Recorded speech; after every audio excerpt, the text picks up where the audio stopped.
Guys अस्सलाम वालेकुम। Welcome to my YouTube channel Ayaz vlogs official. तो गाइज जैसे कि आप लोगों को आइडिया होगा कि रात पाकिस्तानी स्टूडेंट्स को इंटरव्यू की ईमेल्स रिसीव हो गई हैं। तो I just want to say congratulations to all who shortlisted for Türkiye Burslari scholarship. तो गाइज मैं आप सब लोगों को सबसे पहले वेलकम करता हूँ। वेलकम टू तुर्की।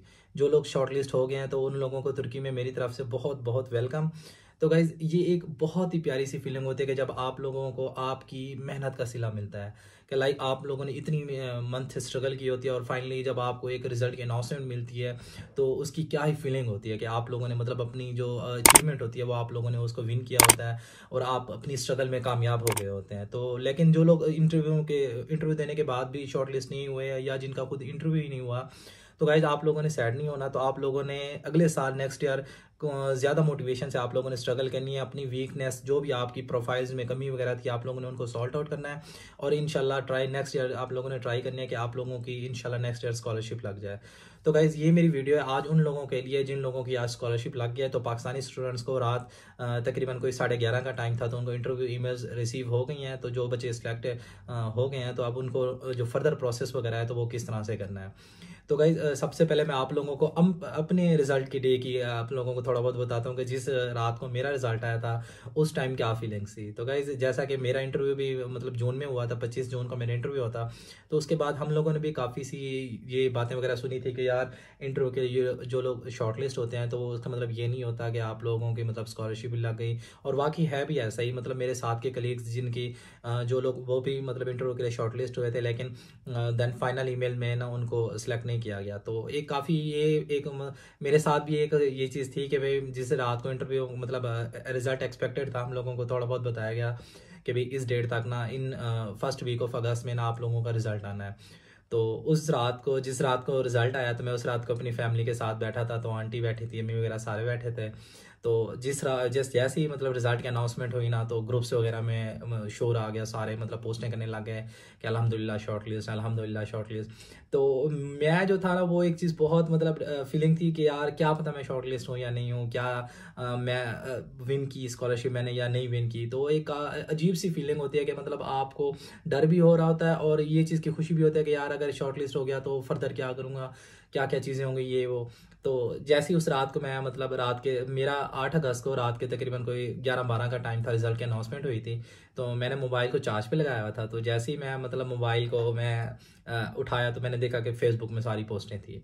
तो मैं डर के ईमेल नहीं ओपन करने वाला था। मैंने कहा यार क्या पता शॉर्ट लिस्ट हूँ नहीं हूँ, किस टाइप का क्राइटेरिया उनका मतलब उन्होंने शॉर्ट लिस्ट किया होगा नहीं किया होगा। तो मैंने डरते डरते ना खाली मैंने फेसबुक के ऊपर की नोटिफिकेशन को ऑन किया तो बाहर से ही मुझे ना वो मेल आई हुई थी तुर्की बुर्सलारी के वालों की। तो मैंने तो भाई वो मेल ही नहीं पढ़ी। मुझे ये पता था कि भाई जिन बच्चों को आज के दिन मेल आई होगी वो सारे सिलेक्ट होंगे। तो जैसे मैंने मेल पढ़ी ना मैं भाई बेड पे बैठा था, मैंने बहुत बड़ा जंप लगाया। मैंने अम्मी को जाके गले लगा, अम्मी को मुबारकबाद दी, आंटी बैठे थे उनको मुबारकबाद दी। तो वो एक काफ़ी एक मतलब बहुत एक्साइटेड वाला माहौल होता है कि यार जब आप अपनी एक अचीवमेंट को मतलब आप विन करते हो कि लाइक आपको पता होता है कि यार आपने पीछे किन मुश्किलात में रह के आपने स्कॉलरशिप के लिए अप्लाई किया, आपने किन स्ट्रगल्स में इन सारी चीज़ों को कवर अप किया और देन जब आपको आपकी मेहनत का सिला मिलता है तो वो यार एक अजीब सी फीलिंग होती है। मैं वो लोग समझ सकते हैं कि जिनकी आज रात मतलब स्कॉलरशिप की अनाउंसमेंट हुई ना और जिनकी स्कॉलरशिप लगी उनको इस चीज़ का फीलिंग का पता होगा कि यार वो कितना एक प्यारा सा मोमेंट होता है कि जब आपको आपकी अचीवमेंट मिलती है। तो guys again congratulations to all. तो आप लोग अब इंशाल्लाह तुर्की होंगे नेक्स्ट 1-2 मंथ के अंदर। आपने सितंबर के में सारे प्रोसीजर वगैरह कंप्लीट करने हैं। तो देन आप लोग इंशाल्लाह फिर अपने अपनी यूनिवर्सिटीज़ में इन महीने डेढ़ तक आप लोग अपनी यूनिवर्सिटीज़ में आ जाएंगे। तो गाइज़ मैं अब आपको ना फर्दर इन चीज़ों के बारे में बताता हूँ कि भाई आप लोगों ने अब आपकी स्कॉलरशिप लग गया। तो काफ़ी सारे स्टूडेंट्स हैं जिनको अब नहीं पता कि फ़र्दर हम लोगों ने क्या करना है। तो मैंने कहा कि भी थोड़ी बहुत मैं इस चीज़ के बारे में बता दूं कि आप लोगों ने फर्दर इस चीज़ पे किस तरह से काम करना है। तो गाइज फर्स्ट आप लोगों के अब स्कॉलरशिप्स की मेल्स आ गई, आपके पास एडमिशन नोटिस भी आ गया होगा बजरिया ईमेल, वो हर किसी को सेंड करते हैं। तो गाइज अब आप लोगों ने ना अपने डॉक्यूमेंट्स वगैरह को प्रिपेयर करना है। एक तो आपने मेडिकल सर्टिफिकेट बनवानी है किसी भी गवर्नमेंट हॉस्पिटल से अपने सिटी के गवर्नमेंट हॉस्पिटल से आपने मेडिकल सर्टिफिकेट बनवानी है। देन आपने फैमिली रजिस्ट्रेशन सर्टिफिकेट निकलवाना है अपने नादरा ऑफिस से। देन उसके बाद आप लोगों ने अपने पासपोर्ट को, अगर आपके पासपोर्ट एक्सपायर है या आप लोगों ने अभी तक नहीं बनवाया, तो आप लोग उनको रिन्यू करवा सकते हैं जल्द से जल्द। और देन आपने अपने डॉक्यूमेंट्स को, अगर बैचलर्स वाले हैं तो उन्होंने मैट्रिक एफएससी को अपनी ट्रांसलेशन करवा लेनी है।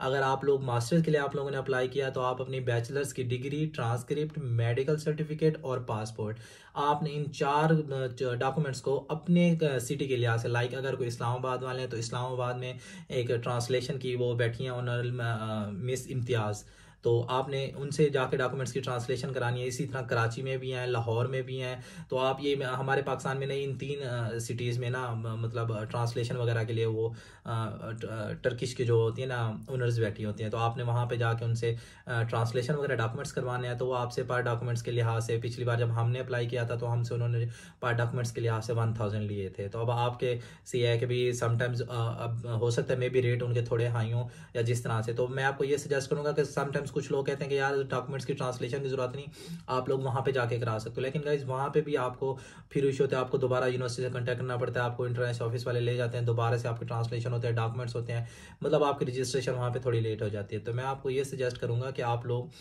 पाकिस्तान से अपने डॉक्यूमेंट्स की ट्रांसलेशन करा के जाएँ। देन आपको ये 4 जो डॉक्यूमेंट्स आप उनको सेंड करेंगे, बाई ईमेल भी आप सेंड कर सकते हैं या बाय आप कुरियर भी उनको भेज सकते हैं, जैसे आपको ईजी हो। तो मैंने बाई ईमेल उनको स्कैन करके डॉक्यूमेंट्स उनको भेज दिए थे, और ये था कि मुझे 1 वीक के बाद मैंने उनको उनका कॉन्टैक्ट नंबर होता है, तो मैंने उनको कॉल की थी, तो उन्होंने मुझे वो डॉक्यूमेंट्स की ट्रांसलेशन के लिए अपना एड्रेस बताया। मैं उनके एड्रेस पे गया और तो मैंने वहाँ से जाके उनके वो डॉक्यूमेंट्स वगैरह ले लिए।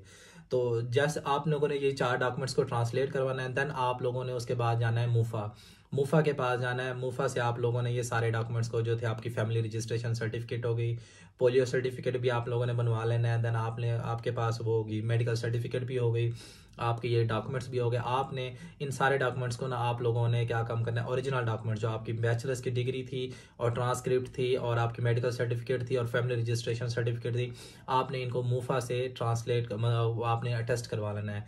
जब मूफा से वेरिफिकेशन हो जाएगी, देन आप लोगों ने एम्बेसी जाना है। एम्बेसी में जाके आप लोग ये सारे अपने डॉक्यूमेंट्स वेरीफाई वगैरह करवाएंगे। जो आपका एक एग्रीमेंट फॉर्म होगा उसको भी आपने प्रिंट आउट करके लेके जाना है, 2-2 सेट बनवा के ले जाएगा। प्रिंट आउट्स के मूफा से वो जो आप लोगों ने वेरिफिकेशन कराएगी उनकी भी एक अलग से कॉपी हो आपके पास, और जो आपके पास जो इनके एडमिशन नोटिस और आप इनका जो एग्रीमेंट फॉर्म था उनके भी आपने 2-2 सेट कलर फॉर्म में निकलवा के जाने साथ। तो वो जैसे आप ये सारे एग्रीमेंट वहाँ पे वो साइन करके आपको डॉक्यूमेंट्स वगैरह मतलब आपके वो वहाँ से एम्बेसी अलग से वेरीफाई करती है, वहाँ से आपको साइन स्टैम्प्स वगैरह सारा को लगा देंगे। देन आपने जाना है एनातोलिया ट्रैवल एजेंसी।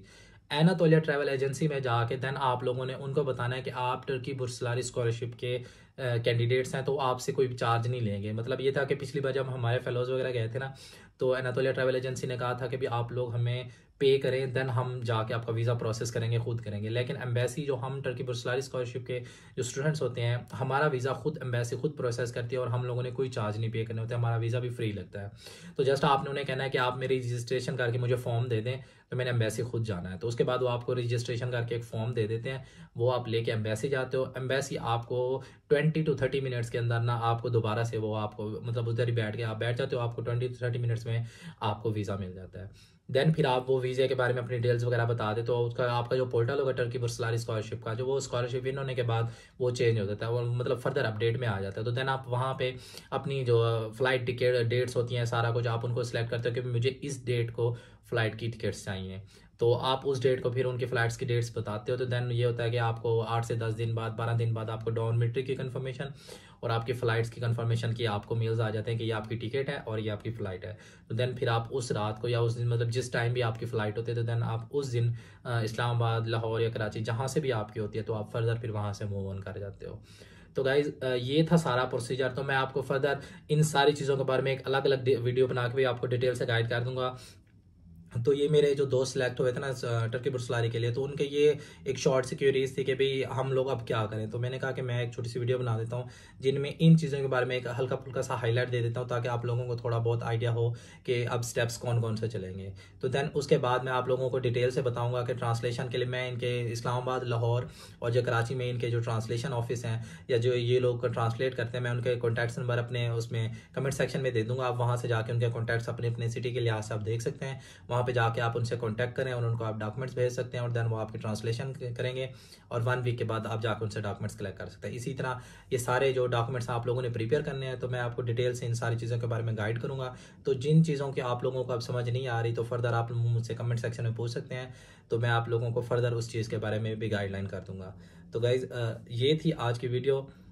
मिलते हैं नई वीडियो के साथ, तब तक के लिए अल्लाह हाफिज़।